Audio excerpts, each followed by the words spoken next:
The scheduling of the next round of negotiations in Florence, and specifically with Antonio Paolucci, was an obvious trap set against us by the Order of Malta, acting in the interest of a private and very influential individual.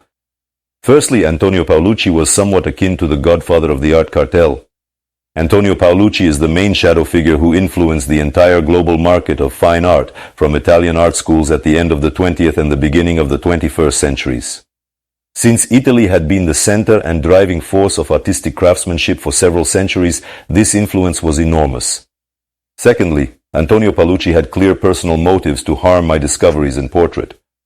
The fact is, 2 years before the discovery of Benvenuto Cellini's self-portrait at an antique fair in France, Paolucci wrote and published an illustrated book titled Benvenuto Cellini.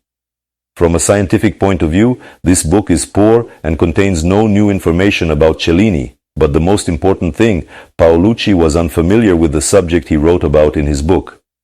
He failed to notice any of Benvenuto Cellini's self-portraits, which are present in many of his works currently in museums. Meanwhile, just on the sculpture group Perseus with the head of Medusa, Cellini left 3 self-portraits. The portrait on the back of Perseus's head, which we have already discussed, Cellini's face in the image of the god Jupiter, and finally, on the bronze relief at the foot of Perseus, titled The Rescue of Andromeda. Additionally, Cellini placed his face on the shoulder of the bust of Duke of Tuscany Cosimo I, as well as on the chest of his armor.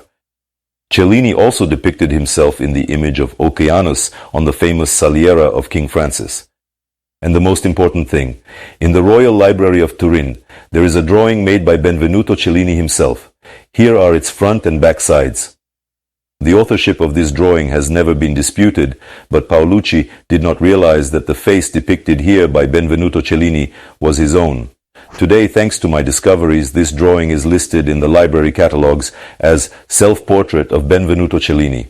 However, Paolucci did not notice and was unaware of this self-portrait. There is nothing bad or strange about a particular art historian not knowing the details of every 16th century artist's work. After all, it is normal for a person, even a specialist, not to know all the details about everything. However, if an art historian decides to write a book about Benvenuto Cellini, they cannot ignore or be unaware of what the hero of their scientific work looked like. For example, not knowing about Cellini's portraits, Paolucci could not explain the meaning of Cellini's main work, Perseus with the head of Medusa. He does not understand what Cellini intended to convey when he depicted Perseus and Medusa with the same visage. Moreover, Paolucci had no reason to write his empty book because in 1985, the great British art historian John Pope Hennessy published an excellent work, Benvenuto Cellini, which surpasses Paolucci's book in quality. However, Pope Hennessy had a falling out with Prince Philip back in the 1990s, and the Artcartel persecuted this remarkable scholar, ruining his life. Therefore, Paolucci's book is essentially an empty graphomaniac work that aimed to overshadow Pope Hennessy's legacy and replace it. I will discuss Pope Hennessy and his conflict with the Artcartel in more detail in the following videos. Although Pope Hennessy was also unsure about identifying Benvenuto Cellini's face, he nonetheless came very close to solving this long-standing scientific and cultural problem. In his book, Pope Hennessy, unlike Paolucci, noted that, as of 1985, Cellini's face was unknown to art historians, which is quite strange considering Cellini's narcissistic nature and the customs of artists of his time. However, Pope Hennessy pointed out portraits in his book that could have been Cellini's self-portraits. Pope Hennessy couldn't advance further at the time because, until the early 21st century, scientific anthropological methods were not developed enough to definitively and clearly determine the biometric features of faces in so-called subjective portraits. Today, thanks to new anthropological capabilities and my discoveries, as well as those made by my wife Irina, we have at our disposal an entire gallery of Cellini's portraits, created both by Benvenuto himself and his contemporaries. For the first time, Cellini's face is depicted in a well-known artwork attributed to a contemporary of Cellini named Paris Bordone. This painting is called The Spouses or the Lovers. Here, Benvenuto Cellini is about 25 years old. We can see that he has a slightly protruding lower jaw, which Cellini tried to hide with his beard. The next portrait, also attributed today to Paris Bordone but previously ascribed to Titian, is called Portrait of a Jeweler. It depicts Cellini at around 38-40 years old. From this Bordone portrait, an unknown master created an engraving, which is signed.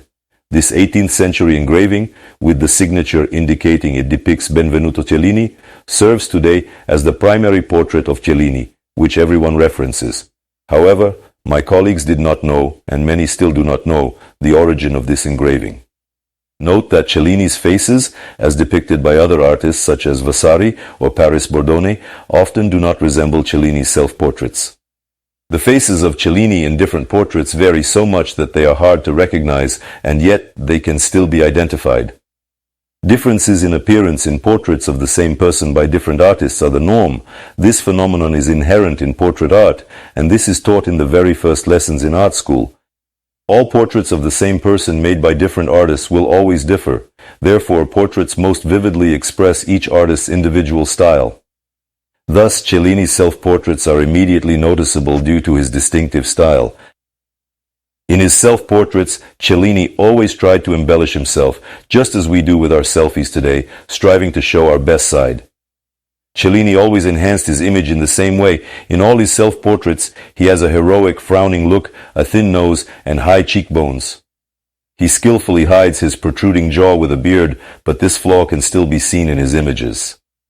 Benvenuto Cellini always depicts a small dimple on the tip of his nose, and in the case of the grotesque self-portrait on the bust of Duke Cosimo, he exaggeratedly enlarged this detail. Overall, a stylistic analysis of Cellini's self-portraits makes them easy to recognize. Returning to Paolucci, when Antonio Paolucci first saw a photograph of this portrait, he certainly could not fail to recognize it. After all, Facco Bonetti sent a photograph from Moscow to Italy before the negotiations, and in Italy, no one but Paolucci could make a positive decision, because Paolucci was at the top of the hierarchy of all experts. When Paolucci saw this portrait, he also realized that his book, published just a year and a half ago, was a worthless work of a graphomaniac, and it would become evident to all art specialists as soon as the portrait reached the museum. Therefore, Paolucci had a personal interest in ensuring that no one knew about our portrait at all. However, while negotiations were ongoing at the embassy in Moscow, Paolucci couldn't act on his desires. The Order of Malta, represented by Facco Bonetti, was acting in the interest of some important private individual, and despite all his influence, Paolucci could not obstruct this process or lie about the authenticity of the portrait.